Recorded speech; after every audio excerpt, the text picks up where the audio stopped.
Hello, ladies and gentlemen. Hope you guys are having a wonderful week. It's been a while since I wanted to have this gentleman on this particular podcast. Welcome to the Hoots Podcast feed. Really quick, some business stuff to get out of the way. Make sure to subscribe to the Hoots Podcast, Apple Podcasts, Google Play, Stitcher, anywhere you get your podcast from. Tell a friend about the show. We like to do things a little different. We're not always on the wrestling tip, but we like to make your day better while listening to the Hoots Podcast. So make sure to check out the show. We have episode 158 that just dropped.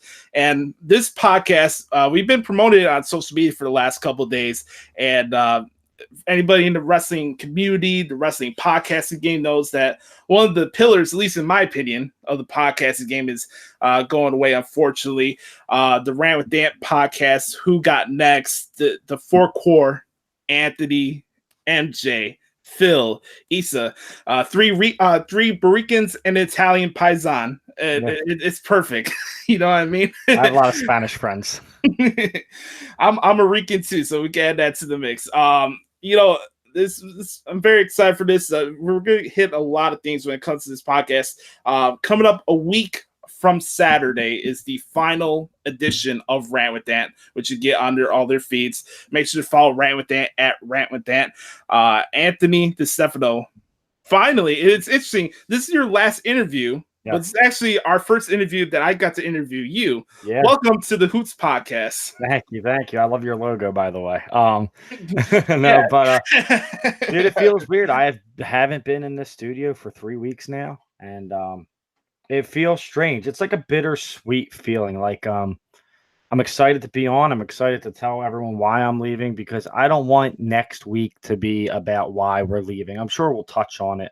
I want next week to be, me talking with my best friends about our accomplishments and everything that we've accomplished in the game. And, we still talk almost every day. And I love those. Love Issa. I love MJ. I love Phil. Phil is like my fucking brother. So I love G-Rod. I just talked to G-Rod today. So it's next week's not going to be like, it's going to be emotional. I'm probably going to get a little teary-eyed when I sign off for the last time and stuff like that, because it is 4 years of my life. But at the same token, what I didn't miss is like when I had to walk out here and I had to give my daughter a kiss and say, okay, I'll see you in the morning because you're going to be in bed by the time. I don't miss that at all. I have been enjoying my child. I've been enjoying my wife.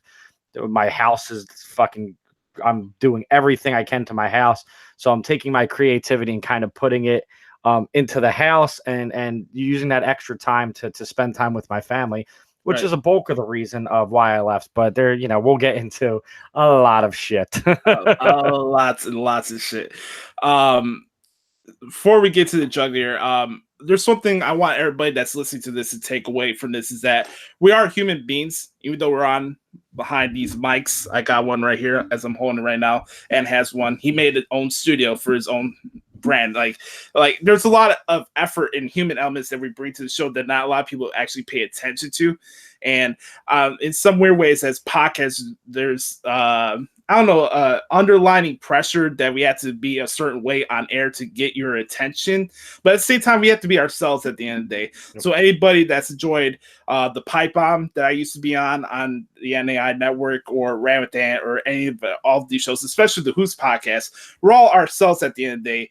But there's also a lot of elements of the podcasting game that not a lot of people pay attention to, and it can also affect your passion for this. Yeah. It's not just Rant With Ant. Anthony is a person. He's a father. He's a husband. He's a person. We're not playing gimmicks on air, but we have a lot of fun. So let's get to this, man. So you made this announcement about 2.5 weeks ago, somewhere around there, almost a month, I think. Yeah. It was right before my birthday, actually. I remember it because it was in May. No, actually, it was it beginning of May? Something like that. End of April, beginning of May. Yeah, it was weird because I text the RWA chat and I said, hey, anybody else feel like, this isn't as fun anymore? You know what I mean? We've been talking about it. We've even talked about it on the show. I was very open about it. And I was like, I think I'm just going to, June 9th is our 4-year anniversary. I think that's going to be our curtain call. And, a lot of thought, a lot of sleepless nights. There was nights where I was really upset and stuff like that. And I was talking to my wife, and, bitching about doing RWA stuff, bitching about watching wrestling, and she was like, "That's not you. This has never been you. Like, what's going on? This is weird." I didn't feel like myself. So there is definitely that human element to it where the grind and my dad, I talked to him and he's like, I think you're just having exhaustion. I think you need a break. And I'm like, I get what you're saying, and maybe that is the case, but I just don't feel it for wrestling. And I can't even blame wrestling like 100%. Yeah, I can blame the wrestling community, not ours, but I can blame certain aspects of that. I can blame just society of how people don't like to see people succeed. They don't like to see people enjoy. They don't like to, keep the opinions to themselves. If you have an opinion now, all you need to do is get on a keyboard and fucking type it at someone. And it can be rude, crude, inappropriate, and you don't have to pay consequences for it. Well, that's not how I grew up. If you said something to me directly, like people would say to any one of us on Twitter, you would get your face broken, or we would fight, or and I feel like that's what I hated most. And that's what I got a new Twitter. I'm not going to promote my new Twitter. People that I want to follow me, and people I want to follow, I follow. That was the thing is, you're building a brand, you're following 4,000 accounts to have 5,000 followers. And the shit that you're seeing is not the shit that you believe. And it's not the shit you want to see. And I know there's block buttons and all that, but it's still exhausting to go through. It was exhausting to go through. And I'm not saying all wrestling fans, because I've met my core best friends, my core friends, my core acquaintances. They're all wrestling but right. There's that dark side of it that that's one of the problems. That's one of the things, I guess. So like when I was just laying there in bed, to get back to the question, all that just hit me. And I just said, I have the equipment. I have the name. If I ever find this itch, I'll do a couple guest appearances.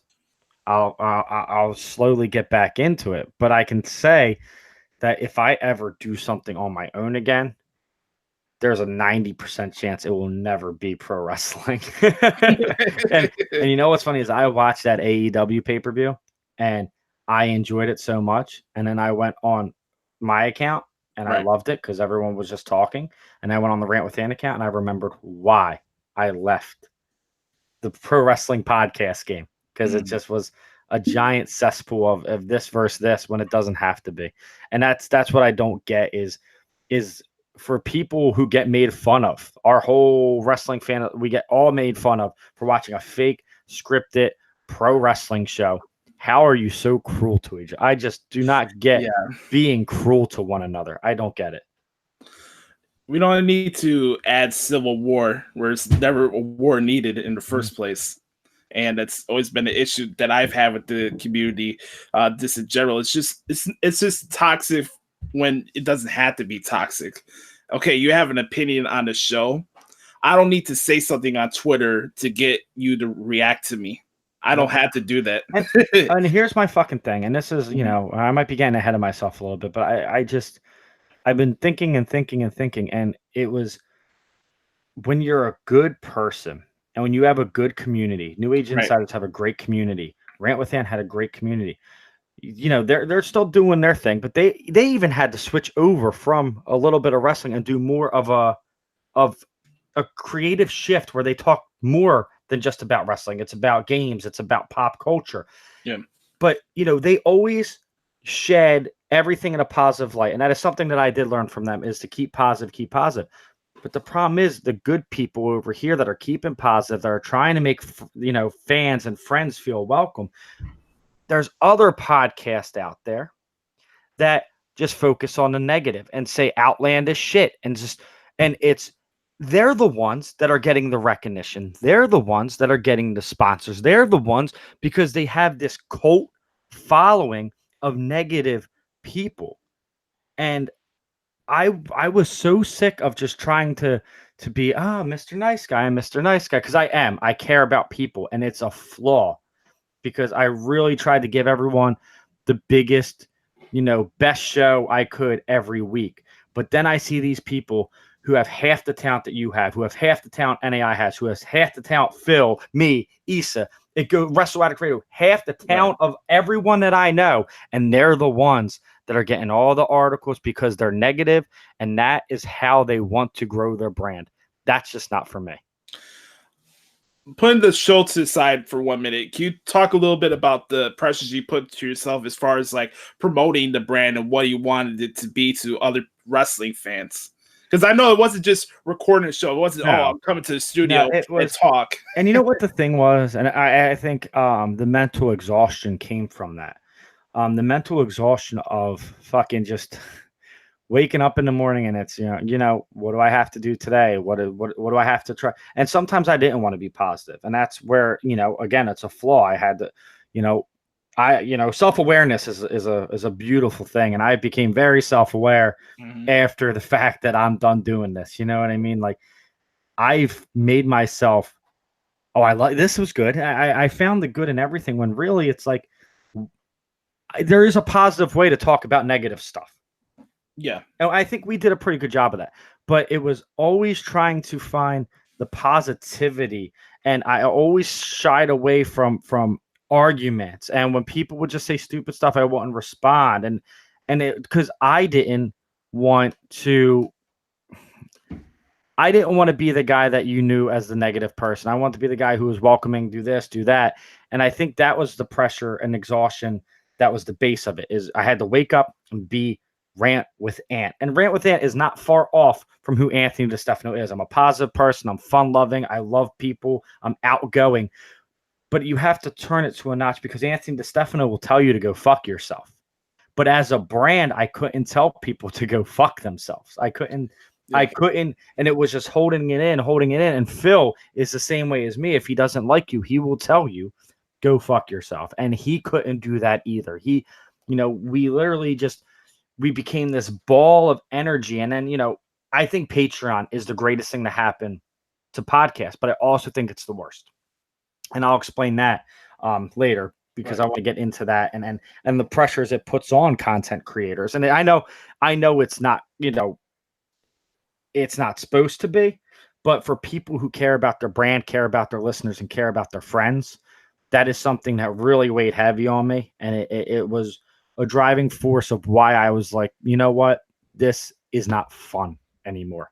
It's not, I'm doing it now for the wrong reasons. I can understand where you're coming from because I'm like that the same way. Like Adam too. Like we are good people, but we're not afraid to speak our mind. We're not gonna more or less. We're not gonna be a pushover. You're not gonna come and just say whatever you want just because you feel like it without a response. I have no sympathy for people who don't like the responses I give back because you want to be an asshole towards me. Don't be upset when I respond back. It's just none of us are pushovers. Yeah, just because we do a show doesn't mean we're above people, but at the same time, don't act like you can say whatever you want to us. And that was the thing is, I Wrestle Addict Radio when we started, or when it was just a Wrestle Addict before Wrestle Addict Radio, Wrestle Addict was made. I was just a loose cannon. I had one in the chamber for anyone who wanted to say stupid shit. I would come back at you. As Rant with Ant became bigger, and and my favorite thing about Rant with Ant, and I'll tell you this, my favorite thing about it. But, besides the community, besides the friends, was the charities and the charitable events we did. And that's something, I mean, maybe I'll still do it. Maybe I'll help Wrestle Addict do it because Wrestle Addict Radio is still going strong with a bunch of great shows and great people that they have my blessing to use the name. They have, anything they need from Rant with Ant, they're going to get. They're family, just like you. And anything I can do to help people, that's what my biggest thing was having a voice to help people, having my voice to raise $1,200 for Christmas for kids who couldn't afford it, raise thousands of dollars for cancer, raise thousands of dollars for mental health awareness. And that was something that, emotionally was gratifying and fulfilling. And you lay down at night and you say, wow, I did something good today. And I kind of lost that feeling at the end because it wasn't about that anymore. It became a number. And I hated that it became a number. And I think Rant with Ant grew into something. My creation grew to a point where I kind of hated it because it wasn't what I wanted. And maybe that's what I thought I wanted. You know, maybe I thought I wanted this to be a career. Maybe I thought that this was, you know, but then when you're in it, my problem was never going on Thursday night and hitting the record button and talking to my two best friends. That was never the problem. We've never had an issue. We never had a fight. Everything was great.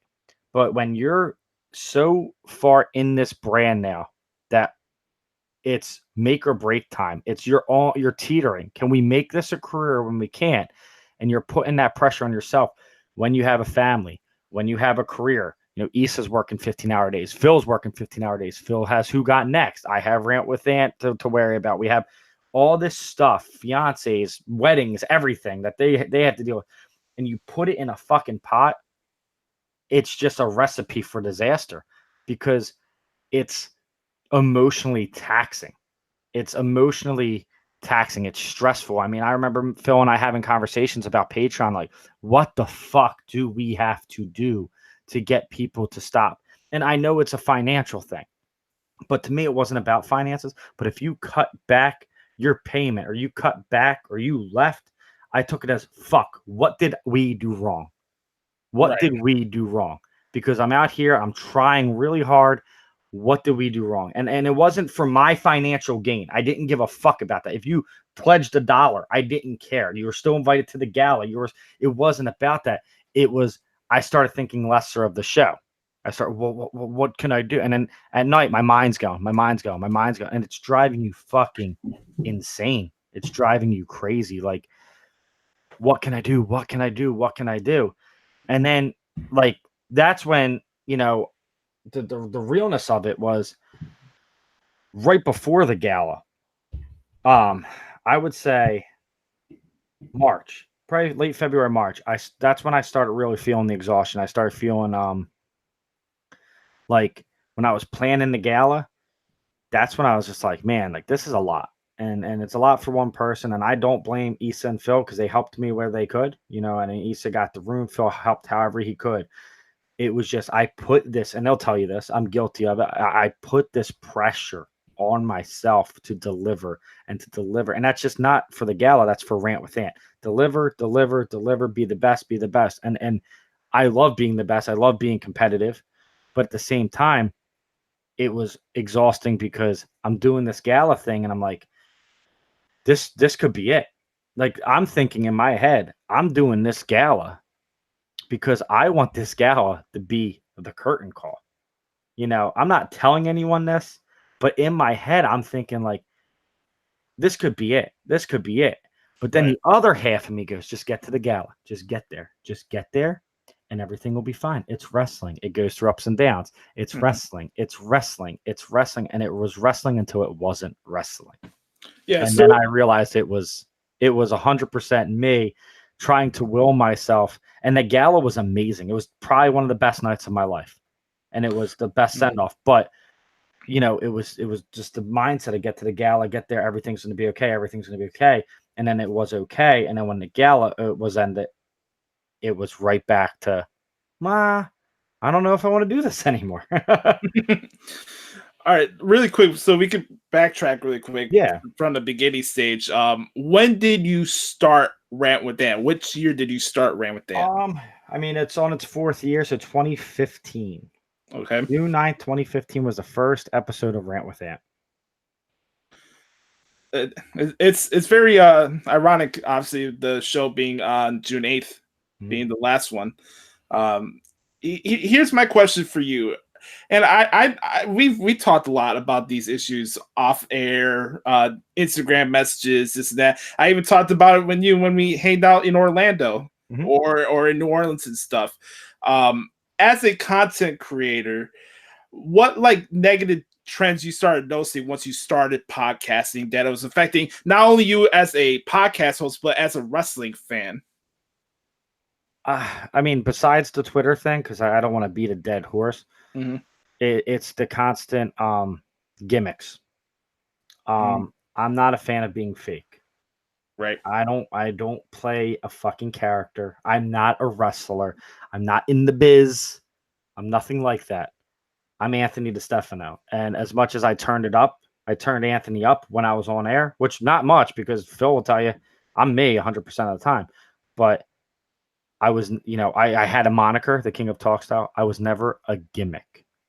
And that's the problem with podcasts. And that is another reason why I closed the door and I don't want anything to do with the wrestling world, because now it is all gimmicks. You're not in the ring, brother. You are a person. Be a person. Be a fan for the fans. Talk to the fans.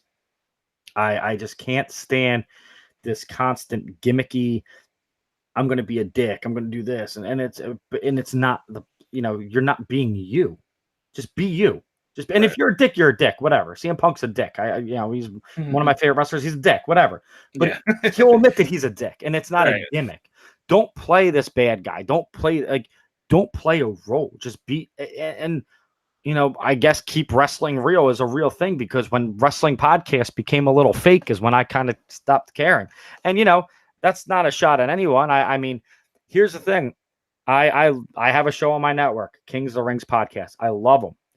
But they did a gimmick where they worked people into think that someone was leaving the show, and then someone actually did leave the show.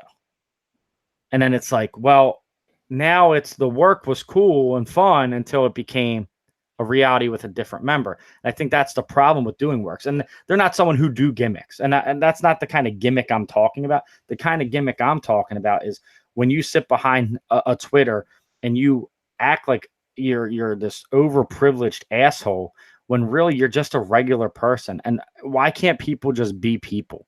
I told Kings of the Rings when they did that, I was like, I don't think it's a good idea because it splits listeners. I don't think it's a good idea, but you guys run your own show. I give you creative freedom.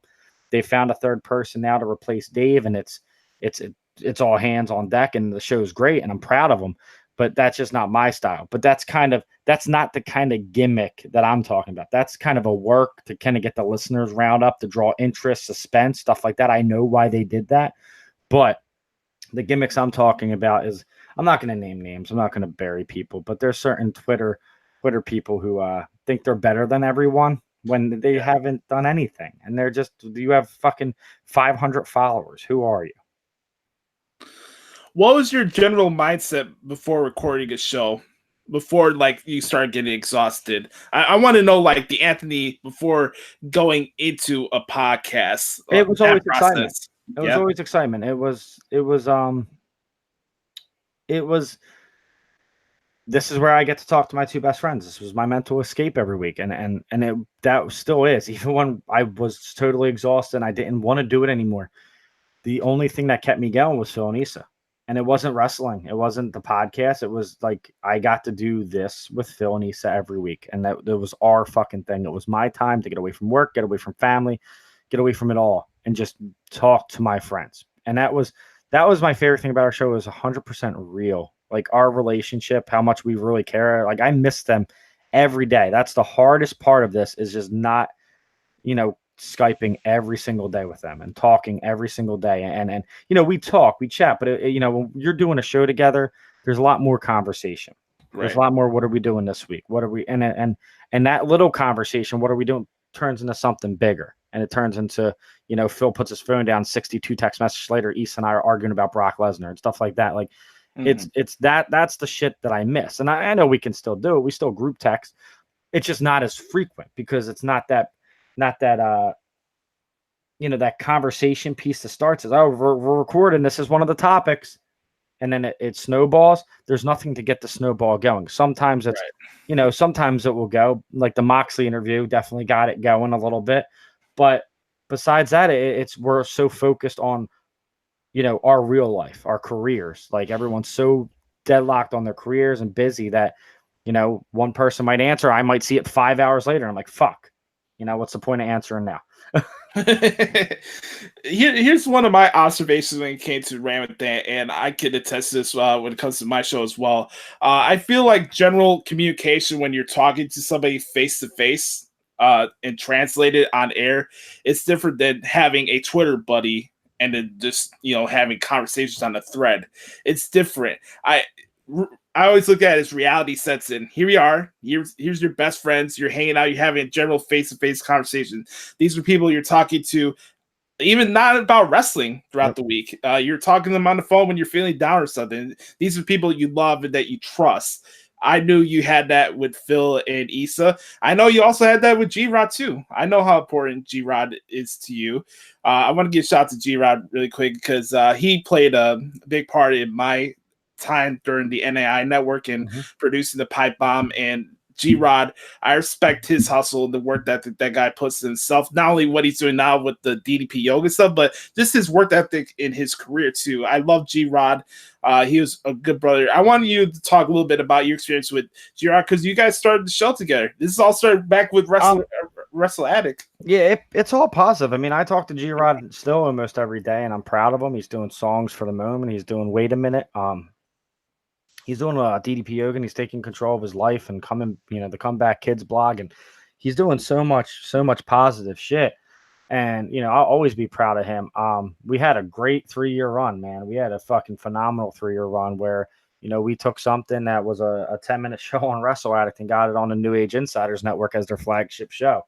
I mean, how else can you spin it? We went I went from 100 listeners to 1,000 listeners basically overnight. I mean, thanks to those guys for the opportunity, but I like to think also the opportunity. And then, it's one thing to tune in. It's another thing to get people to stay, and to get people to stay was me and G-Rod's hard work, dedication, chemistry, et cetera, et cetera. And I think when you listen to Rant With Ant, I think even if you listen since day one, Anthony Destefano's never changed. Anthony Destefano's been the same person. And I've always relayed the message of let's have fun. This isn't serious. I'm not a professional broadcaster. I'm a wrestling fan who has a mic in front of my face. Right. Let me ask you this though, like as far as recording shows, from what do you want the listeners to hear? Do you want them to feel like you're sitting next to them on the porch talking about wrestling? Yep. So my whole view of the show, and I think it should be everyone's view of the show, everyone's view of any show they ever do, is you want people to think that they're sitting in the room. You want people to yell at the radio. You want people to laugh. You want people to cry when we talk about some serious shit. Right. You want people to, it's crazy how through a microphone people can pick up emotion. You know what I mean? And how I could be 5,000 miles away from the person I'm recording with, G-Rod, or the people like Phil and Issa that are 3 hours away, but you wouldn't know because you think we're sitting in the same room because we have that chemistry. And when you listen to it, you feel like you're sitting in that room with us, and you want to tell us to shut the fuck up, and you want to drop an M&M line, or you want to do something stupid, or you want Aunt Margaret to come barging in and start talking to Phil. And that's the best, is when people. And that's what I miss about the show. And I'm not going to sit here and fucking say, "Oh, I'm 100% relieved. This is the best decision I've ever made." But it's not. It's got its ups and downs. There's days that I feel good, and there's days where I'm like, "Fuck, like why'd I do that?" And the days when it's why did I do that is when people would message me and say, "Hey, listen, like your show brings a happiness to me when I listen to it. It helped me with mental health. It helped me with my divorces. It helped me with my separation. It helped me with my anxiety. It helped me with my depression. And when people start going, that becomes so much larger than the little topic of wrestling that we're talking about. That's why I think it was the hardest thing to walk away from, was the people. And not only the people who do the show, but the people that I consider all my listeners friends. I've never called them fans, ever. Not one day in Rant With Ant have I ever called the people who listen to me fans. You're not fans, you're friends, you're listeners, you're people that are sitting at my coffee table with me as I'm talking to you.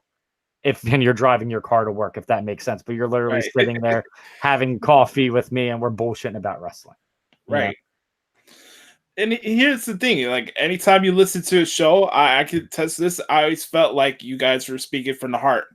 And like you're saying, even if there were signs I disagree with you or whatever, something that went on in the show, I knew you guys were coming from the heart. And there's a lot of times there's fabricated opinions in this field just to say something, Yeah, like the cool thing to hate Roman Reigns. It's a cool thing to hate Roman. It's a cool thing to make videos, wishing death on a guy with leukemia. Like that's the kind of bullshit, the gimmick that I'm talking about. Earlier when I referenced what Kings of the Rings did was kind of like a work. Whatever, that happens in podcasts. Everyone has a little a little skit. I do Aunt Margaret. They did that. I'm talking about this is the kind of gimmick I mean when I said I fucking hate wrestling podcasts. When people would sit behind a mic and wish death on a person with leukemia or say he faked his leukemia or get the fuck out of here, man. Come on. That's someone's life. That's not it's just that's what I'm saying. Why is it cool to be cruel? And that's why I want it out too. I'm not someone who's cruel. I'd rather cut the whole world out than be an asshole just for no reason. You know, I'm never going to seek out attention. I don't like attention seekers. I didn't want to become one. And I feel like to succeed in podcasting now, you have to become an attention seeker. You have to have your name out there for some kind of reason. And it's not a positive reason half the time. And that's bullshit to me. Yeah, I don't know why we have to take personal shots over something that happens on a show. It's an entertainment show. I'm not going to rip somebody from The Sopranos or Game of Thrones personally, the actor, because I didn't like what they did on a particular episode. That's stupid. Like, here's one of the biggest issues. I want to see how you feel about this. Substance, I think, is a major issue right now when it comes to a lot of these shows. And I see a lot of the good shows going away, where personalized going away, or they just lost interest in the product. I just think regular shows with substances going out of the way is just talking. I could say a million things on this mic, but if I'm not resonating with you, if you're not feeling anything for me, why am I doing it? Yep. I'd rather say something and have context behind it. It says saying it, just say it. Like, for example, the Roman Reigns stuff. Oh, I know I'm going to get a bunch of ratings. We're going to sky up the iTunes charts just talking about Roman Reigns and what we going to get out of it. Oh, okay, you got clicks, but is your show good? Did you get something out of it? Yep.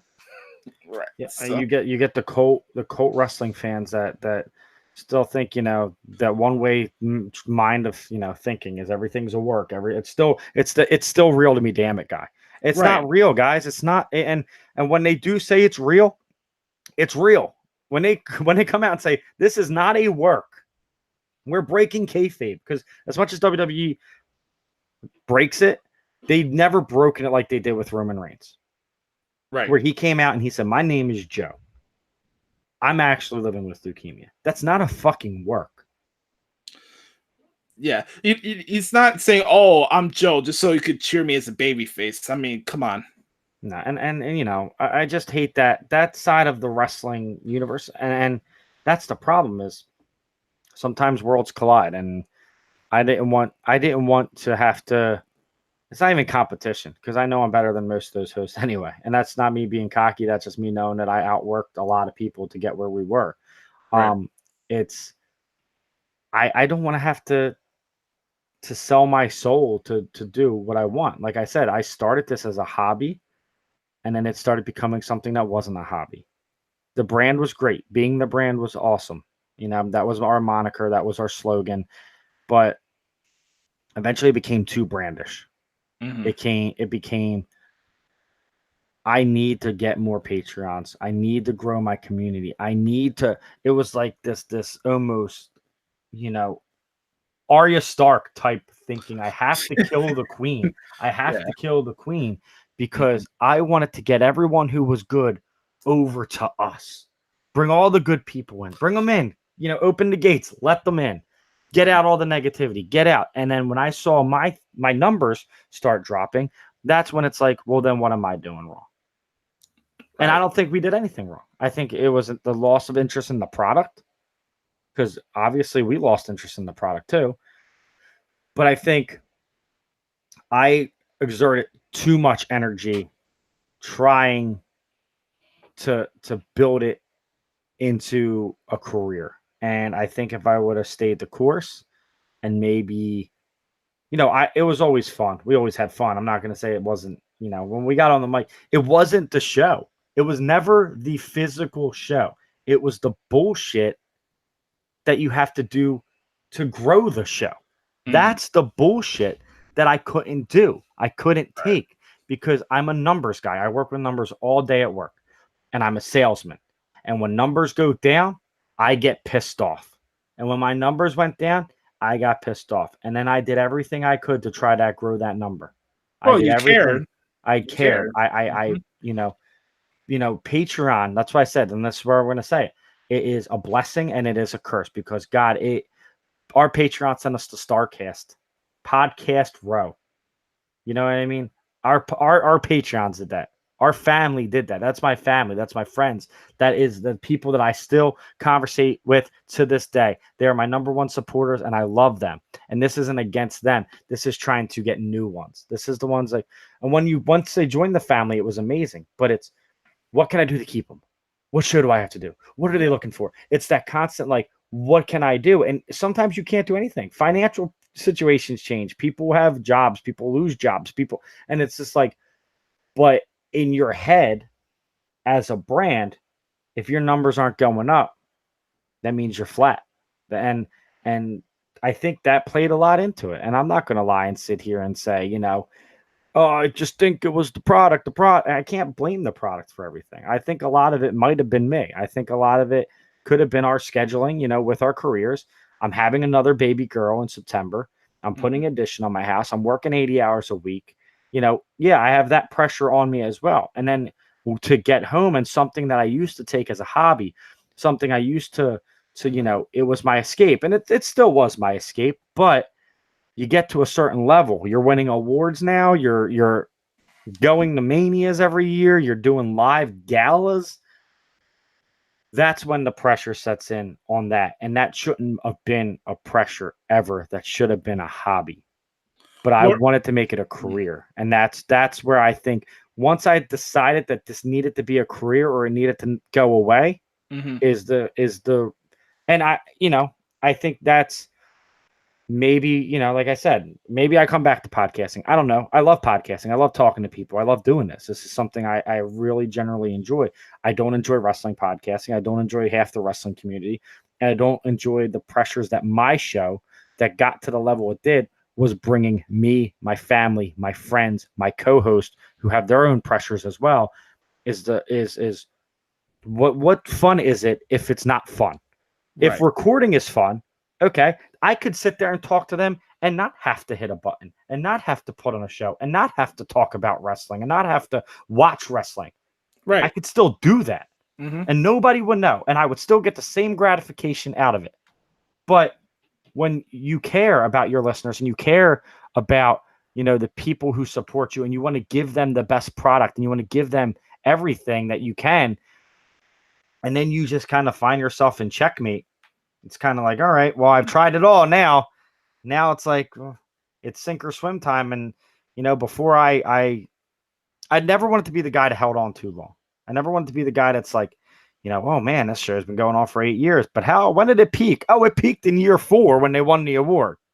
I wanted to be the guy that when I felt good, when I felt like we still believe me, the night that I was getting those messages about people saying, no, don't do it. I part of me is like, okay, fuck it. I'm not doing it.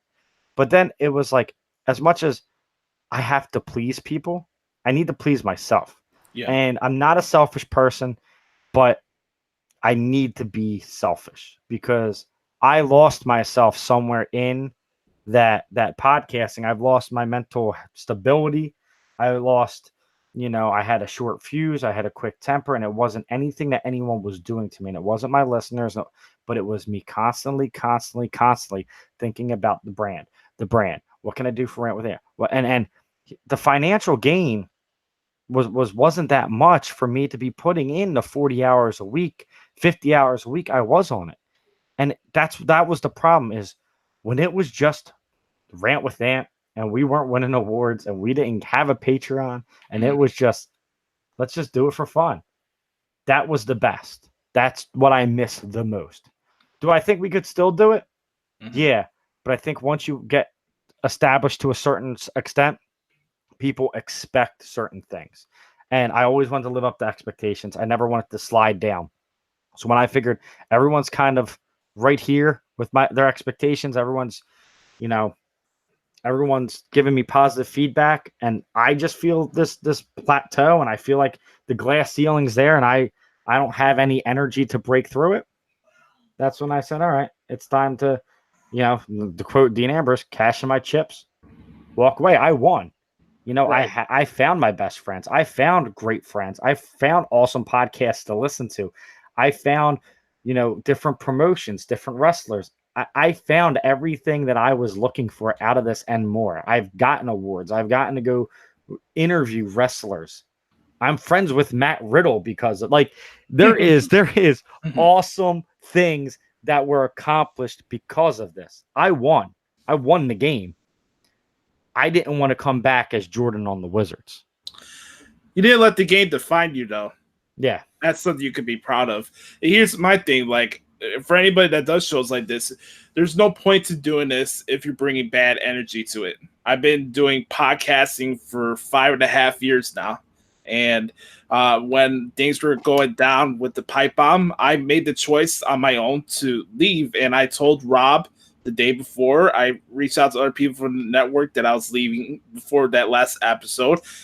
People could twist their words. I know how I exited that show. And it was coming to the point where I wasn't able to be myself. When you put in position, because our show is called The Pipe Bomb and we have to be edgy just because it's the pipe bomb, that wasn't the point of it.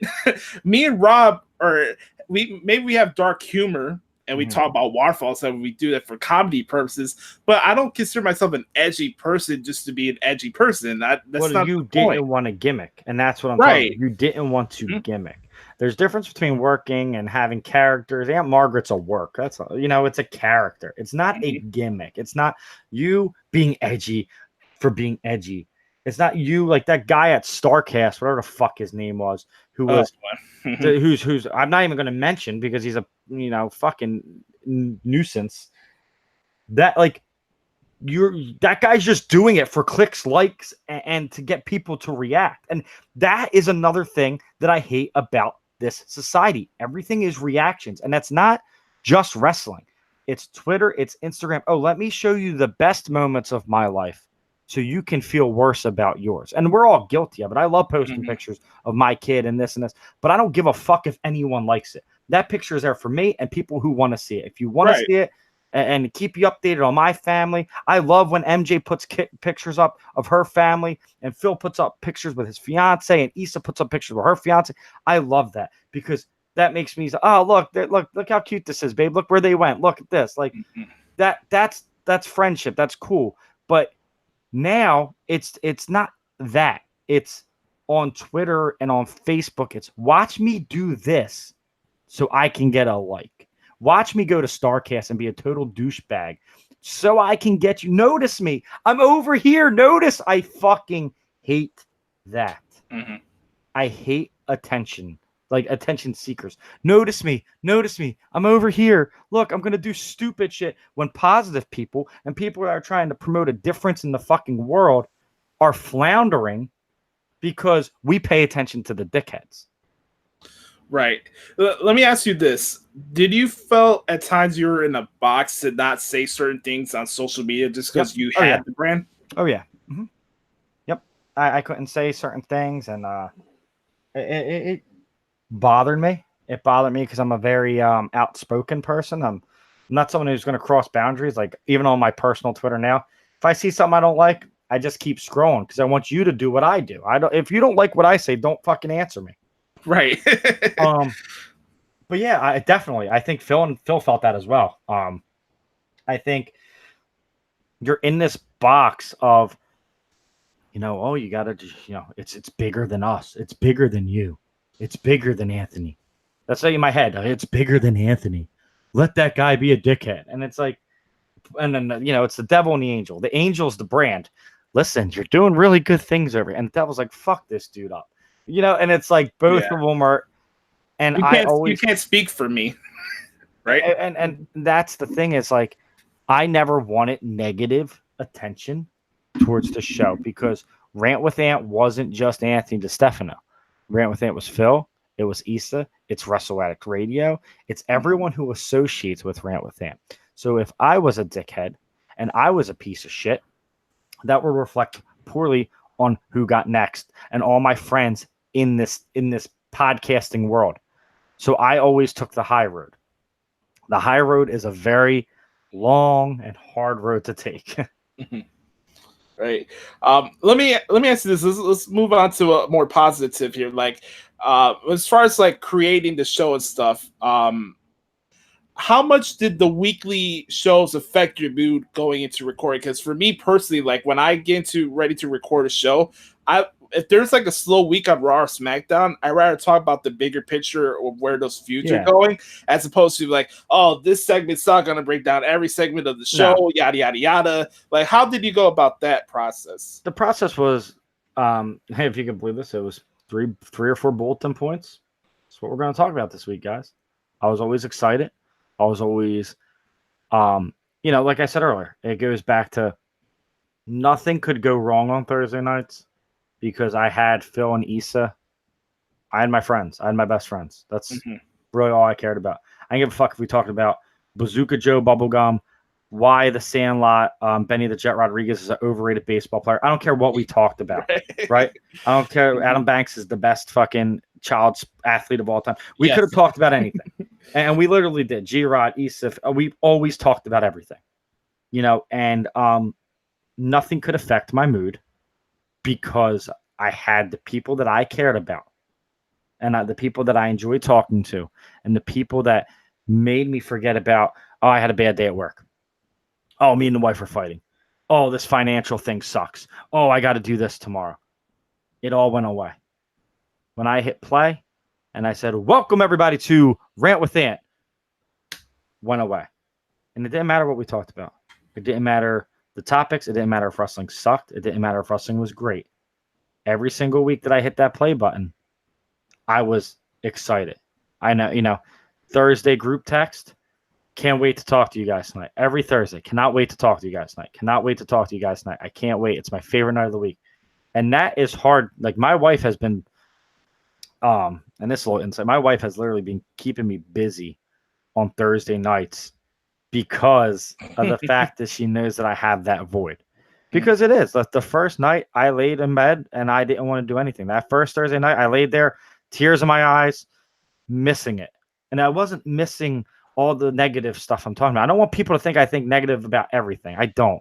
I just have a lot of emotion and it's raw and I can finally just let it the fuck out. That's why I wanted to do this because I want people to remember Rant With Ant for what it was. What it was an inclusive show with friends listening and friends participating that talked about pro wrestling, something they loved. That's what I want people to remember the show by. It had a positive impact.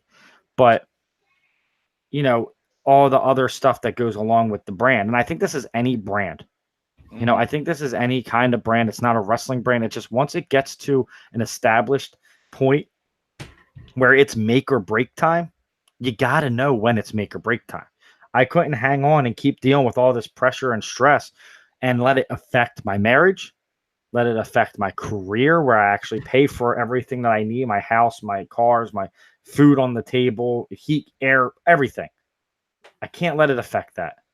And it was. I was going to work some days and I was exhausted. And I wasn't exhausted because of my career. I was exhausted because of this little brand I had that I wanted to give all my attention to. But at the end of the day, was taking so much out of me that I was neglecting the things that I love. I think it's funny because it's a weird kind of way to find out that you're exhausted. But it all happened. I was watching The Greatest Showman, which is probably one of my favorite movies now. And it's all about how, spoiler, it's been a year. It's about Barnum and how he started the circus and how he got it to a certain point and then he neglected his family to try to take it on the road and try to do bigger and better things. And then he forgot who he was while he was doing it. He put himself in bad situations. He did stupid shit. Financially, he lost the house because he wanted to make this as big as he could, but he forgot why he got into it in the first place, which was his family. And the ending scene, it's them reopening the circus after it's already failed and burnt down. And he is the ringmaster. But in the middle of it, he gives the cape and everything to Zac Efron and goes, "It's your show now." And he goes to his daughter's play and he watches his daughters grow up. And when I saw that, it fucking hit me so hard. And I think, that's the weirdest thing is it's a musical. It's something, but and it's funny because I love music, and I still listen to the Greatest Showman or the Greatest Showman soundtrack. There's one song called "From Now On," and it's literally describing that. For years and years, I chased their cheers. The crazy speed of always needing more, and that's exactly. And then the next line is, "But when I stop and see you here, I remember who all this was for." That line is literally why I had to stop. I was neglecting everything that I truly loved. And I love the podcast. But when it comes to my family and it comes to my career and it comes to things like getting my daughter the things that she wants and giving her the life that I promised her, that the Rant with Ant doesn't fucking matter at all. Right. You know what I mean? That shit doesn't matter. I would give it away 6 more times if you told me to. Right. And I think that's when it really hit me. And then that was in like February. And I remember that's when I started having the thoughts of, man, I'm feeling like this guy. Like I can really relate to, I'm putting on a show and it's doing well and it's getting good reviews, but I want it bigger. I want it more. I want more people. I want to like before like the gala became an exhaustion. I want to do this every year. I want to sell out a stadium doing this. I want to sell out 150 seats doing this. I don't want it to be free. I want it to, and I had all these big thoughts. And then when I started thinking more and more about it, laying, the late night pillow thoughts, that's not why I'm doing this. Right. That's not what I did it for. I did it because I had 0 friends that liked professional wrestling and I wanted to be a part of something. I now have hundreds of friends that like professional wrestling that I can talk to whenever I want. I don't need to sell arenas or 100-seat shows. I don't need to take it live and do all this crazy stuff. I can still talk about wrestling. I don't have to do it weekly. I don't have to do it monthly, yearly. I have a Twitter. I have a cell phone. The people that I want to communicate with me have all that. We can always talk wrestling. And I think that was my kind of my at peace moment where I said, it's okay. Let it go. Focus on what you need to do. Be a man first. Be a father. Be a husband. Be that person first. Because if you do blow this up and it becomes big, that's less time with your kid. Because when you have your own brand, and you're not working for people, I know like everyone wants to be an entrepreneur. But when I clock out at 7 o'clock at night or 5 o'clock at night, I'm clocked out at 5 o'clock at night. I'm clocked out at 7 o'clock at night. When you take pride in a brand like you do, it is not, you don't clock out. Wake up at 3 o'clock. Oh, I got an idea for the show. Let me sketch this on my notepad. Never stops. In my notes. And this will be a funny thing. Let's t-shirt idea. Let me get on Photoshop at 4 a.m. and start fucking around. And that's the fun part is being creative. I love being creative. The bad part is the creativity takes over your everyday life, and it's crazy because I do miss certain aspects of it. I do miss the creativity part, and I still do logos but I miss putting a show together. I'm like the gala when we went out there and people were clapping for us, and we wrapped up and people were clapping and hugging. Like there is no emotional high like that. Right. When we did the Connors Cure tailgate with NAI, there was no emotional high like being live in front of people. It's the most amazing feeling. But at the end of the day, that doesn't come easy. You have to keep working to get, okay, we had 45 people show up to our gala. How are we going to get 75? How are we going to get 105? How are we going to have 150? That weighs on you. Because I've always said, I'm not in anything to be decent or subpar. And again, self-awareness is a beautiful thing. It's a horrible way to think. I got to be the best. Got to be the best. Want to be the best. Need to be the best. Competitive. What are your numbers? What do your numbers look like? How can I beat your numbers? How many patrons do they have? How do I beat that? Everything became competition when this wasn't the reason I got into it. I wasn't in it to be better than anyone. I was in it to be part of something. And That was the exhaustion. And I think Phil could probably say that. I mean, he went through the same thing with Who Got Next, which it sucks because that was like literally my favorite show. And I'm not just saying that. It's like Who Got Next is one of my favorite shows to listen to. And I think he still has the passion there too. And, we can't sit here and say, this is goodbye. We're never doing podcast again. Mm-hmm. If I do it, I'm going to stay on why I did it for the right reason. It's not going to be about clicks and downloads. It's not going to be about galas and manias. It's going to be about having fun. It's going to be about, it's going to be my escape again. The whole thing's going to be my escape. Not just that 1 hour I record. The whole thing will be an escape. Instead of it being almost a chore, which it became at the end. Let me ask you this. I remember you were talking about how special it was for your dad to see you have the gala in person. Can you talk about his feelings about how you went about it the last 4 years and the hustle you put behind building this brand? He's super proud of me. And I think that's why I wanted him there so bad, because I didn't think I could last another year doing it. I didn't think I could. I don't think emotionally, and again, it's no flaw to wrestling. Like wrestling, yeah, the product sucked. Let's call a spade a spade. The product is bad right now. I don't enjoy it at all. I'm gonna be honest. I haven't watched WWE since I stopped doing the show. There was nothing entertaining for me. The Bray Wyatt thing I can watch on YouTube. I don't need to watch a 3-hour show. If something crazy happens, I can go back and watch it on YouTube. I don't need to watch the show.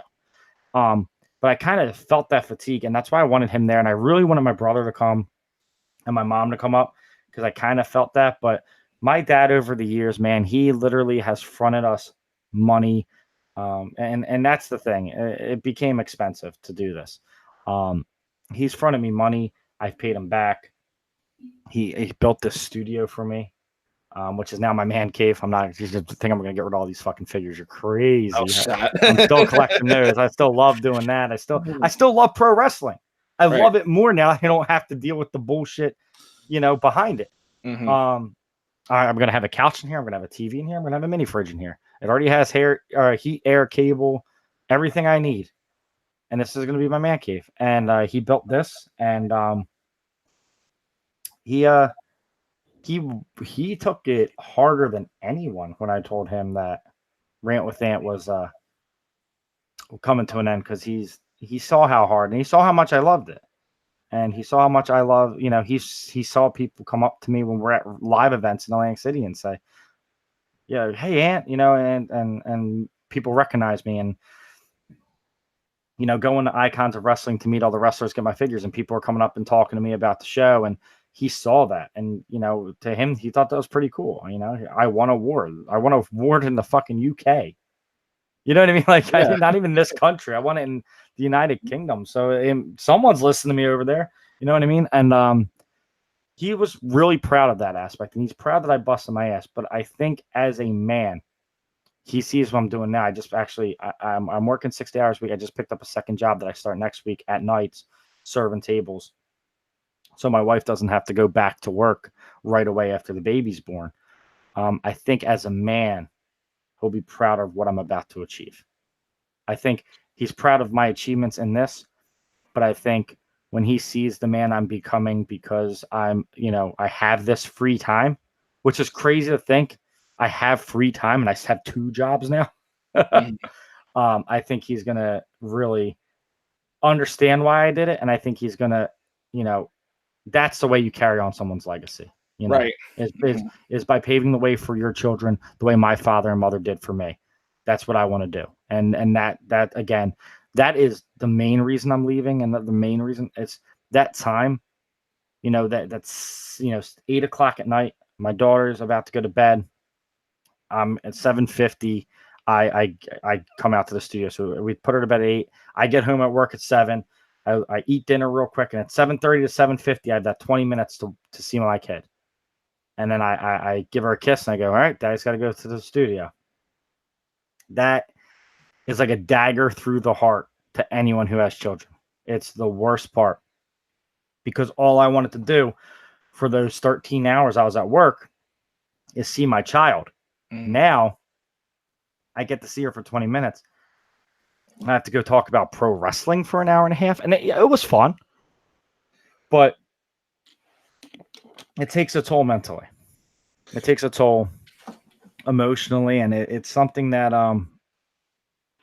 we have friends that all have kids. When it comes to kids, it's the hardest thing because my 4-year-old daughter didn't understand. Daddy, can I come in the studio with you? Can I? And it's, oh, no. And I don't want to be that. Like, yeah, I wish she fucking came into the studio with me. You know what I mean? Like, I wish I could have spent more time with you. And it's the days that, my wife's like, well, you want to go out to dinner? Yeah, but I got to get home at 8:00 because fucking Armageddon's starting. I'm not rushing home for that anymore. I have to do a fucking TLC post show. It's just so much energy because not only do you have to, if you're going to do post shows and you're going to do good shows, you have to know the product. You have to watch the product. You have to dissect the product. It's not just like, if you're not entertained, you can't look at your phone. You have to, why am I not entertained? What's not resonating with you? Ask yourself these questions. You do it too, I'm sure, because you write transcripts when you're watching wrestling. That's not how wrestling is supposed to be watched. Wrestling is supposed to be an emotional thing. You're not supposed to dissect it.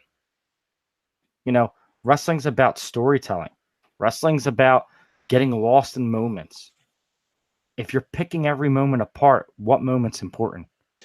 Right.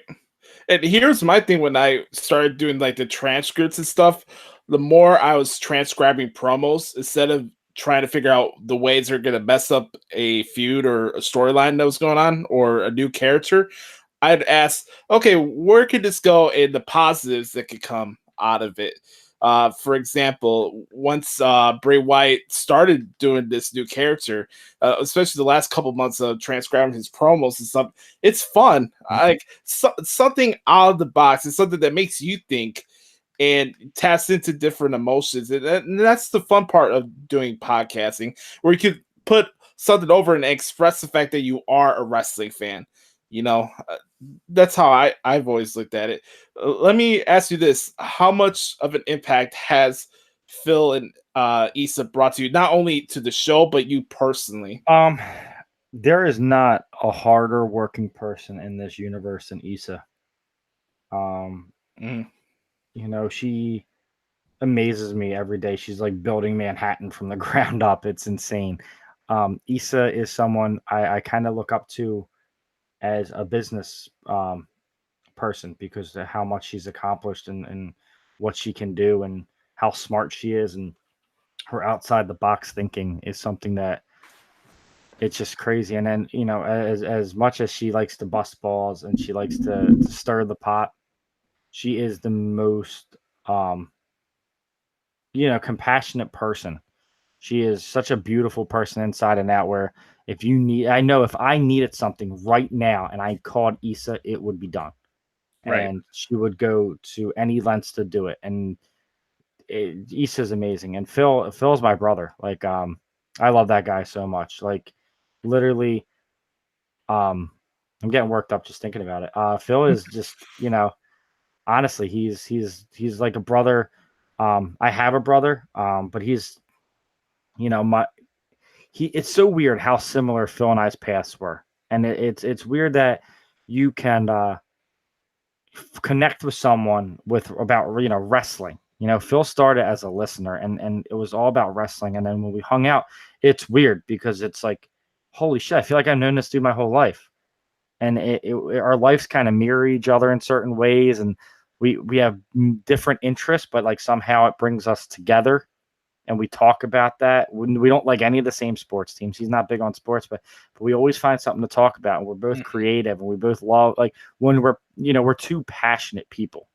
And when you bring passionate people together, it's awesome. And that's why I think the magic happened on our show so much, is because all of us are so passionate. All of us are workhorses. All of us want to be the best. And, Phil is someone who won't ever admit that he wants to be the best, I don't think. But his work ethic definitely says different.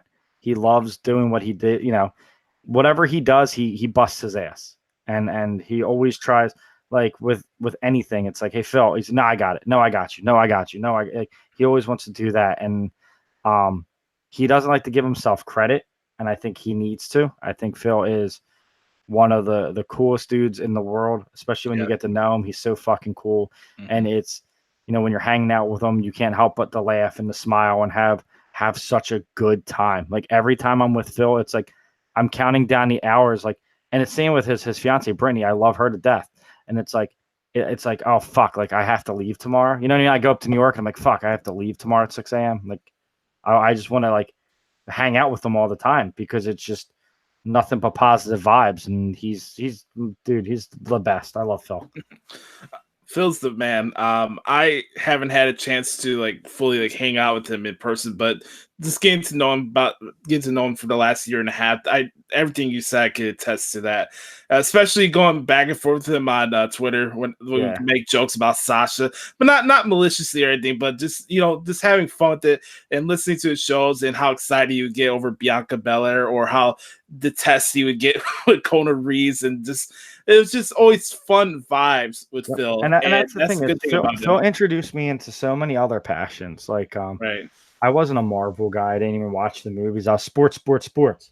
Which, come to think of it, now that I'm not watching wrestling, I'm like watching the Phillies every night again. And I'm remembering, like me and my wife had one of the best summers of our life when we were younger. We went to all the games all the time. We were always in Philly. We were drinking beer, nice summer nights, watching baseball, and just really just spending time with each other, because that's a game.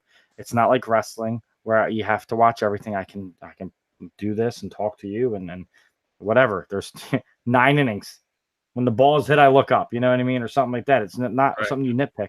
But he taught me, like, he showed me like the Marvel universe, which I'm like, fucking Spider-Man comes out like next week, and I'm just so amped about it. You know what I mean? Like stuff like that I didn't even think I would like. He went about it with an open mind and approaching me to watch it.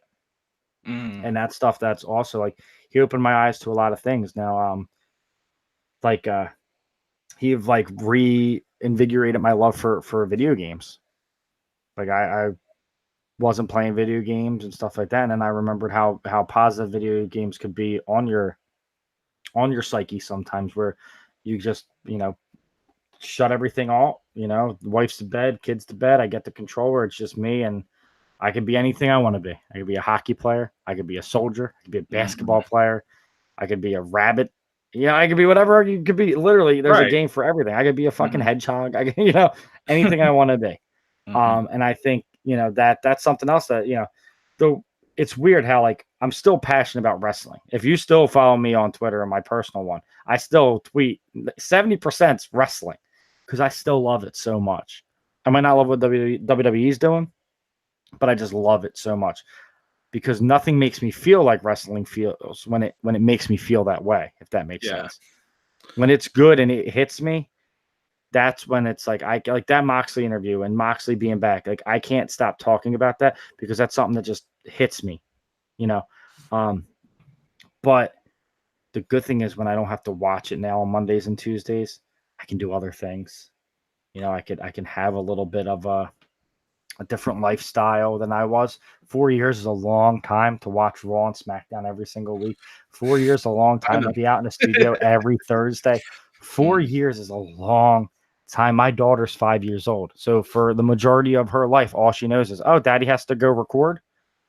And I think that was, now she's becoming a little bit more aware of stuff. And I think last week she looked at me and went, Daddy, why aren't you in your studio? And it was a Thursday. I just looked at her and I said, well, because I want to play with you tonight. And it was literally the best feeling in the world to just say, because I wanted to play with you tonight. Go get your ball. Let's play with your basketball room. And that was like the, again, there's always that seed of doubts always in it. Why'd you stop? Why'd you do it? I didn't stop doing what I loved, because what I love is interacting with these people that I've met. I stopped doing what was the chore, which was to cater to people, to make this a gimmick, to make it something that I never wanted it to be. That's what I stopped doing. Rant with Ant's still alive. As much as people think Rant with Ant, the shows, Rant with Ant being the brand is so much more than just trying to get listeners. It's this little family that we have while I'm doing the show with you, while I talk to MJ, Issa, Phil, G-Rod, LA, Wade, all of them. Right. That's still here. That's still real. The show doesn't need to be here anymore because I won. That's what I wanted. I came in here to get friends to talk about wrestling. I have a lot of friends to talk about wrestling with. Here's the thing. I always heard this saying, right? This is a great time to be a wrestling fan. I agree with that, but you don't have to feel like you have to be forced to record a show or do anything just to validate that. Also, at the same time, I don't need a certain company to be hitting it on all cylinders. If I need something, a technical wrestling show, I'll spend time with New Japan. If I need edgy stuff, I'll watch it Impact or AEW once it comes out in the fall. Entertainment wise, comment wise, I'll watch from WWE. There's everything you can want right now as a wrestling fan. Yeah. You don't need it just from WWE. You don't just because you want WWE to be one way doesn't mean all the wrestling shows have to be the same way or presented the same way. That's not the point of it. We watch this stuff to have different views on it. I mean, I listen to hip hop, I listen to metal, we listen to all these different type of music. I don't want it all to be the same. And and a lot of it got nauseating for me over the last couple of years, especially on social media. It's this way or the highway, and it's a terrible mindset. Yeah, that's another reason. God, like Phil texted me after AEW and said, "We got out of this at the right time." I said, "Boy, did we ever!"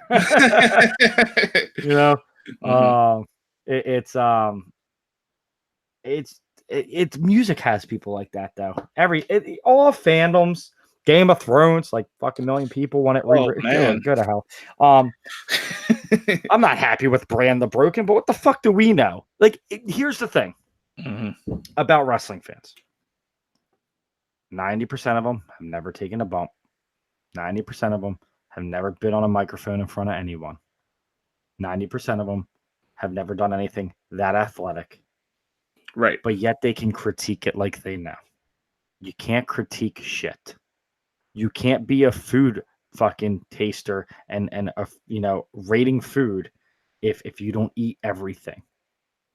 You have to digest it all, and you have to know what you're talking about. You can't be a critic. You can't critique unless you know. Guy Fieri, you know why his show's so popular? Because the guy can cook. So when he goes and critiques something, it holds water. It has value. When AJ Styles says that Roman Reigns is one of the best workers in the world, well, guess who I'm going to believe? Am I going to believe this guy who's yelling on YouTube about how Roman Reigns sucks? Or am I going to believe AJ Styles, who's worked for 20 years, that this guy can work his ass off? And that's what it's about. That was another thing that gets me. It's like, I see this on Twitter. It's like, this person sucks. What, compared to what? Compared to you? What have you done? You know what I mean? I love the saying, nobody likes this. Okay, you don't like it. Don't put words in my mouth. There's a lot, and that's what I always used to say on shows. Like, it wasn't for me, but, you know. And let me ask you, go ahead. The easiest thing is that I practice what I preach, because what did I always say? If you don't like it, don't watch it. Right. I don't like WWE right now. I'm not watching it. I don't have an obligation to anymore. Right. So, I feel like Moxley. I'm freed from my contract. I'm like, you know. Well, here's the cool thing, though. You don't have to bring down other people that are into it. You know, it is what it is, whether you enjoy it or not. We were talking about it today while we're recording the podcast. It's one thing to say something, but you have more character when you actually do something about it. I always appreciate and have respect for people that are consistent in the way they go about things. And before we start wrapping this up, I told you yesterday I wanted to get into some sports stuff because even though I have the Blackhawks logo here behind me, I wanted to get your thoughts what happened when you saw the double doink, because our teams played each other in the postseason this last season. Man, that game was. I don't think a lot of people realize how important that particular football game was to the city of Chicago, because no matter how big the Cubs are in the city and they broke their curse or whatever, Chicago is a Bears town through and through. And that was the biggest game in the city in the last 10 years. When once an Eagle, always an Eagle. Thank you, Cody Parkey. That's all I'm going to say. That's all I'm going to say. Once an Eagle, fly Eagles, fly, baby. I'm more worried about the fucking triple doink that got the Sixers eliminated. Oh, God. Man, that was brutal. You want to hear a rant with Ant? You get me started about Ben Simmons? Oof. It will be an hour-long show. Do you want Jimmy Butler back? Yes, absolutely. He was the only one who hustled in the playoffs. That's where you get paid. The playoffs is where you get paid. Right. You know, they're going to be a playoff team for years and years and years, but there's only one way you get over the hump. It's having people exert that much energy, and I think Jimmy Butler's a great fit for the city of Philadelphia. We'd like our athletes hard-nosed, and I think that's the funny. We love hustle, and that's the funny thing is there's this vision of Bryce Harper from the Phillies as this pretty boy, and he's nothing like that. He's very Philly to the core because he's going to run out every ball. He's getting pissed off at himself. If he goes 0 for 4, he goes, I deserve to be booed. Yeah. Fuck me, right? I'm not doing my job. Yeah. That's what Philly's about. And that's like it's weird because it's a contagious attitude. Our athletes are like that too. Like and I think that's, there's sports city, Boston, Chicago, Philly. I don't count LA. I don't think LA people are that passionate. No, I don't either. There's nothing like East Coast fans. If you're not Boston, Chicago, Philly, New York, I really don't believe that you're as passionate. Right. One last thing outside of the podcast and stuff. We're recording this on May 30th, and May is Mental Health Awareness Month. I wanted to talk a little bit about the impact Chester Bennington and Linkin Park had on you, because I know you were saying earlier you're really into music, not just like wrestling songs or anything like that, but you really love music and you went to a gazillion concerts. Oh, yeah. There's a lost episode that we recorded about 8 months ago that was so good talking about mental health and music. I wish we still had that audio, but man, talk about your love for Linkin Park and the impact that you actually told me that you met Chester before, right? Yes, I met Chester when I was 14 years old. It was Valentine's Day. I remember I got broke up with on Valentine's Day because I called my girlfriend at the time instead of, the concert was February 13th. I was in 8th grade. My sister paid for $25 for a meet and greet. I got to meet Chester and Mike and all that. So I call my girlfriend at the time, 8th grade. Not real girlfriends, they don't count. Call her and I go, oh my God, I met Chester last night. She goes, you didn't say Happy Valentine's Day to me. It's over. Well, I guess I'm eating this box of chocolates then because I met Chester Bennington last night. I don't give a fuck. Chester Bennington is one of my idols. His music has always helped me. I always say the Used and Linkin Park are the reason I am the person I am, where I like to give and I like to be positive, because I was in really bad relationships and really bad places with my mental health and with a little bit of depression and anxiety, and the music snapped me out of it. The music spoke to me on levels where, I was able to get out of a toxic relationship and I was able to become the person that I knew I always was, but was just hidden under all that anxiousness and that hatred and that depression. And their music literally helped me pour my emotions out, and I found something to connect to, and I found something to relate to, because at this time I wasn't watching wrestling. And when I found that, I started letting the music, people say the music speaks to me. Well, that's a real thing. The music spoke to me. The music was my counselor, if you will. And when enough was enough, I remember the one night I just had another one of my blackout, fucking freak out, crazy, wild Anthony moments. And then I think my brother was in the hospital. I think he was having seizures and stuff like that. So I was emotionally in a bad spot. And I think my girlfriend at the time, who was a toxic relationship, broke up with, where we were fighting. And I remember I was listening to Leave Out All the Rest, and I was like crying, and I washed my face, and it was literally like a scene of the movie. I looked at it in the mirror, like, this isn't you. What are you doing? Like, who the fuck are you? And the next day I broke up, and I just literally became the person I am. But couldn't get there. every ending of a story has to have the climax. And I feel like that was the moment where I could have went left, and who knows where I'd be. Maybe I'm not even here, or I could have went this way, and I took the fork and I went the right way. And that's all accredited to Chester Bennington. And I think that's why it hit me so hard, because someone who helped me so much, I couldn't help. Right. A lot of times in life, people, your friends, they help you, you help them.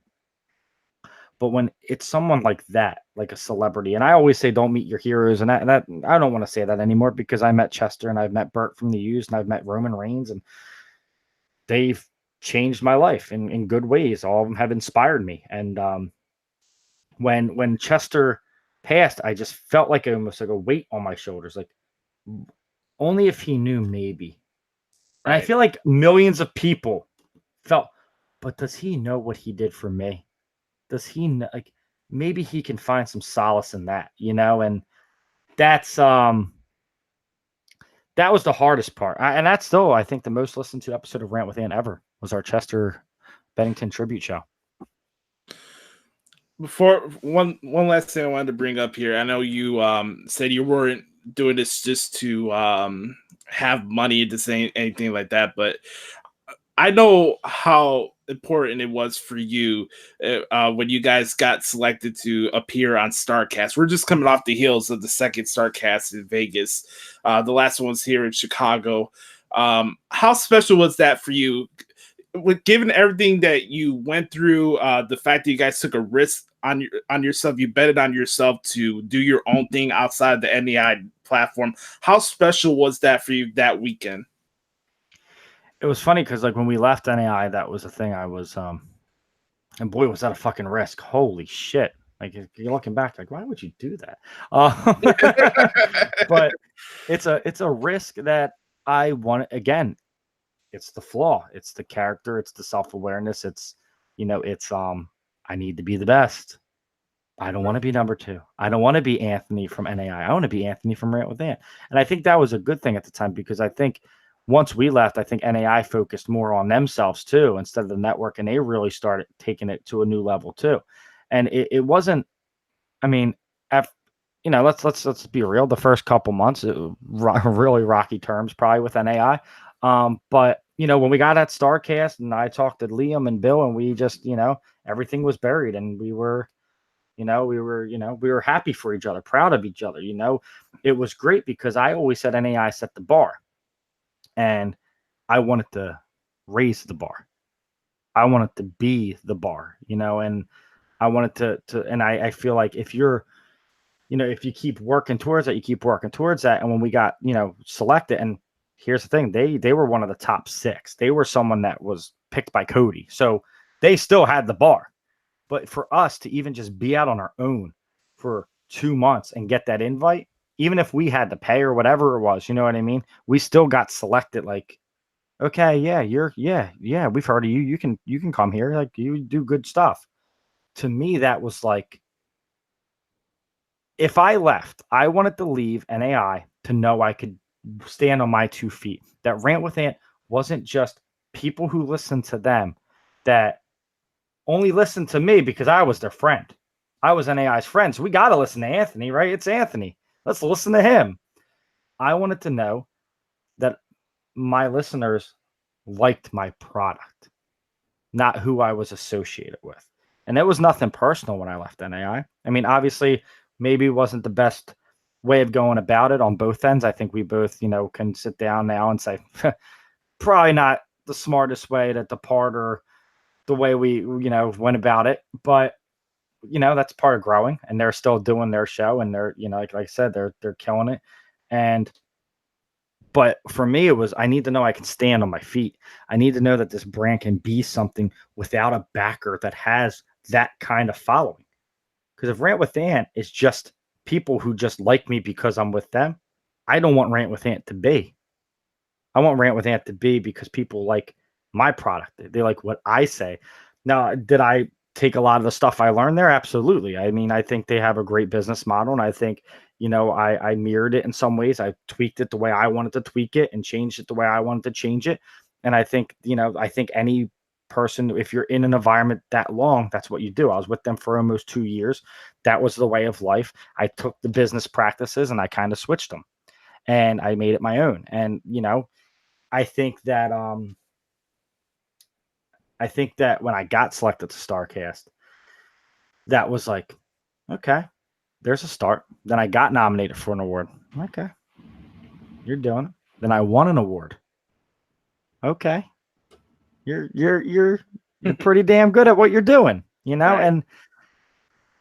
And that was the fun part, is like, I always competition, and even with my friends' podcast, I would listen to Who Got Next. I'd be like, ooh, that was a really good fucking show. How can I beat that show next week? You know what I mean? And it wasn't anything personal, but it's like, I listen to you guys. I'm like, fuck, like Adam was funny this week. Shit. What am I going to do this week? Let's bring the action, let's bring it, let's fucking do this, and that's what I got hyped up about, is like, that's what I loved about it, is you listen to someone who's so good and you're like, I want to be that good.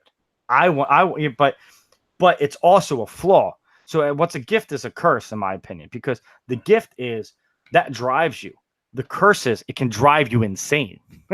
And that's what it kind of did at the end. I was kind of like losing my fucking mind over it. How can I be the best? How can I get 150 patrons? I want fucking arenas. I want this. God damn it. Give me it. And it's like, that's not me. Like, again, it was almost like the moment where I, like the battling depression moment, where I just was like, oh, what am I doing? Like, let's call it quits, baby. Let's fucking start our life anew. And like I said, if I ever do something different, and who knows, I already have the itch. She was not even over, and I'm like, what if I do this by myself? You think people would like this? In reality, I'm taking at least 6 to 9 months off of anything, not even guest appearances. Mm-hmm. And then after the baby comes, after the first couple months, maybe 2020, I sit down and I evaluate, how can I be creative again? Maybe it's not podcasting. Maybe it's something different. Because, I mean, my creativity on the house is going to stop once the addition's done. And right now that's keeping my mind busy because I'm watching HGTV instead of watching wrestling. I know, whatever. Really fucking hard left there. But that's the reality, is when that stops, when that creativity stops, and that aspect of playing house decorator and laying out my perfect house in my mind, well, when that stops, what's going to keep me going? Because I'm a creative person, and you're a creative person. You know that creativity never leaves you. You just have to find a way to put it into something else. And so, in summary, here's the reasons I left the wrestling podcast game. Half the community are a bunch of fucking idiots and stupid. I put too much pressure on myself to make this a brand when the whole time my value was not to be a brand like that. I have another baby coming, and I want to spend time with my family. I want to watch my daughters grow. And number 4, Rant With Ant's not fucking dead because I still have all my friends. You won. The game didn't beat you, my man. I went out. It was like Jordan when he left to go play baseball. He left on top of his game. He went and he did something he wasn't really good at. That's me with decorating right now. Not really good at it. I'm going to get through 2 seasons of it though. Watch. And I'm gonna come back wearing the 4-5. Jeez. One last thing, man, and this has been therapeutic. I've learned a lot during this conversation from you. Yeah, I don't want people to think like, oh, woe is me. I'm pretty much blaming myself for everything. It's not a woe is me thing. It's just this is like my let me fucking throw everything out there, because after next Saturday, you're not going to hear my voice on a show for a long, long time.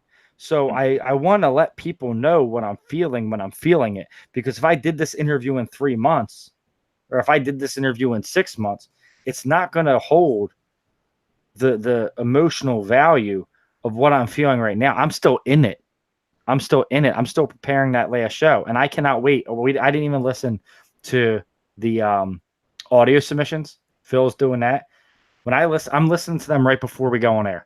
I'm going to be an emotional wreck because, like I said, it was none of you guys. It was none of the listeners that we have. You guys are a blessing. Every day I thank God for you. I thank God for the memories we have. It wasn't my co-host. I fucking adore you. Heard me get worked up. I love everyone I've worked with. I love Wrestle Addicts Radio. Please go subscribe to Wrestle Addicts Radio. They're gonna keep it going. They're taking Rant with Ant's Twitter. They're taking that is my proteges. My name will always be around as long as there is a Wrestle Addict Radio. And that's how I feel like fucking Iron Man right now. That's how your legacy is left, and that's how your legacy goes on. So I wanted to leave it behind to someone who wants to carry the torch, and that's Ricky from Kings of the Rings. That show is going places. Just watch. Not Your Mama Soap Opera with Jeff. Fourth Wall WrestleCast. Gift the Podcast, Game Changer Podcast. Going places. Passionate. Like, they remind me so much of what we were doing before I let it slip away from. I lost control of what I wanted to do. I lost my vision.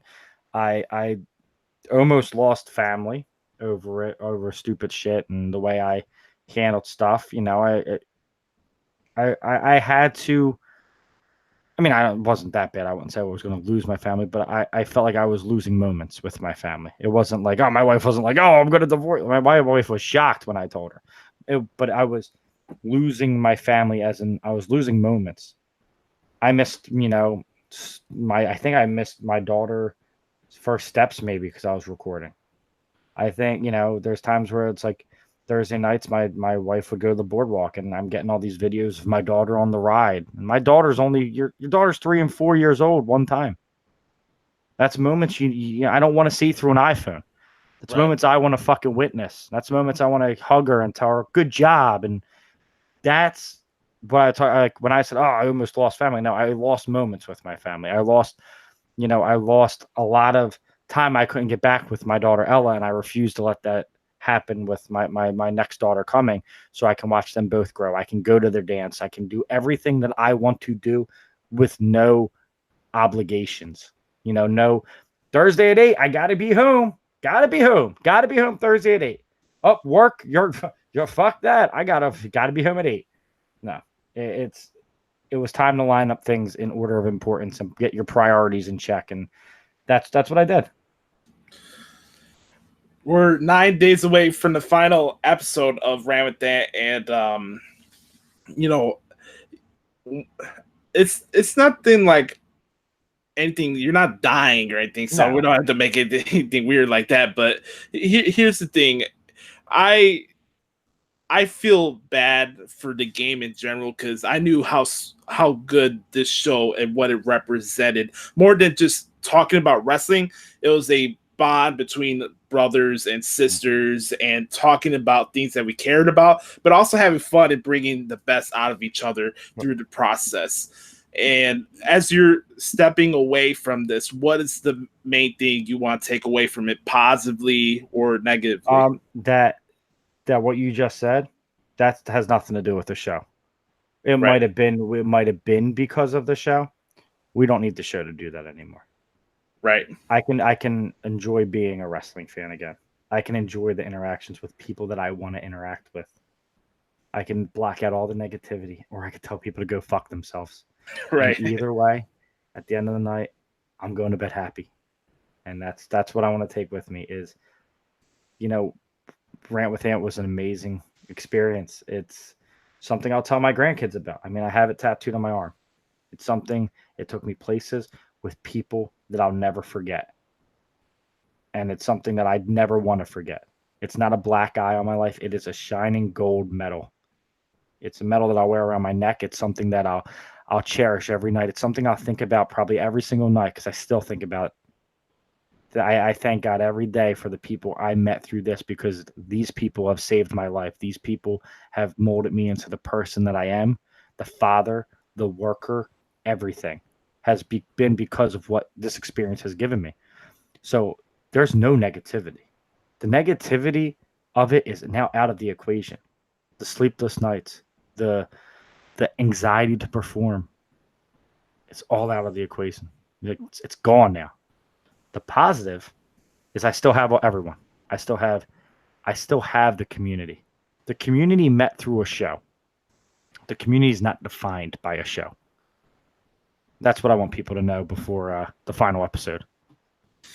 Good brother, man. I want to thank you for being you. Obviously, you've had a very good and positive impact on my life, not only just on the mic and stuff and career wise, but personally too.